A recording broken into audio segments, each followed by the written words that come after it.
But keeping up with the blood demand is not easy. Statistics say that only 10% of the population eligible to donate blood does so every year.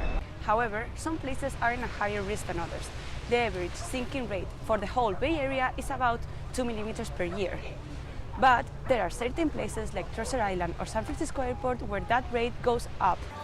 However, virtual reality has a really bright future, with companies such as Facebook, Samsung or HTC investing billions of dollars in both hardware and software.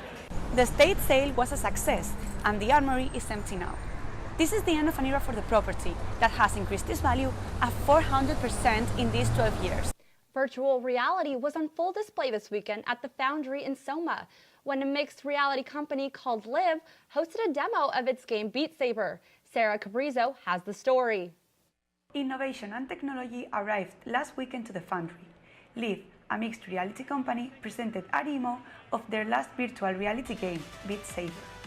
Mixed reality is a way to broadcast virtual reality game with a projection of a real person in the virtual world, as Six explains, Live's co-founder and CEO. Virtual reality hasn't taken off in the way that a lot of people had expected it to. They thought it'd just be like, all of a sudden everybody's going to wear a VR headset in the whole world. So we find it an extremely important way to, demonstrate to people who are not in virtual reality what it's like, to be in virtual reality.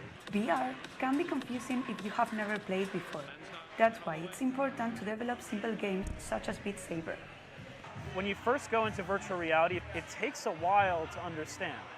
And so Beat Saber is really cool because first of all, it's an awesome game. And second, because the mechanics are relatively simple. But for now, gamers like Ben Greenberg prefer traditional games. Currently, I would go with the regular game because VR is still kind of in the 90s with the graphics and everything like that, at least what I've seen. So, ask me in the future, I'll probably say VR. However, virtual reality has a really bright future, with companies such as Facebook, Samsung or HTC investing billions of dollars in both hardware and software. In San Francisco, this is Sara Cabrerizo for State of Events.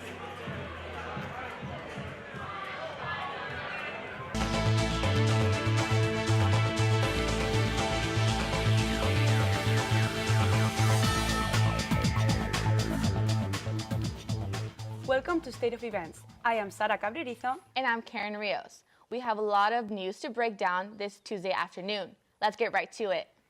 The perpetrator of yesterday's mass killing in Toronto is under custody and facing 10 counts of first-degree murder and 13 counts of attempted murder. 2 men beat and sexually assaulted an staff woman on Saturday.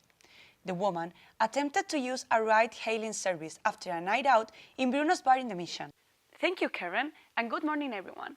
The US is expelling 60 Russian diplomats, punishing the Kremlin for the killing of a former Russian spy in Britain. This is the strongest act Donald Trump takes against Russia since he took office in 2016. French President Emmanuel Macron arrived in Washington on Monday in his first state visit overseas. There is a new way to get around town, but not everyone is on board. State of Events reporter Jessica Montgenier has the story for you.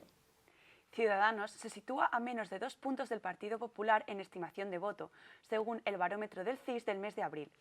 El partido de Albert Rivera supera así al PSOE por primera vez, que con un 22% de la estimación de voto queda relegado a tercer lugar.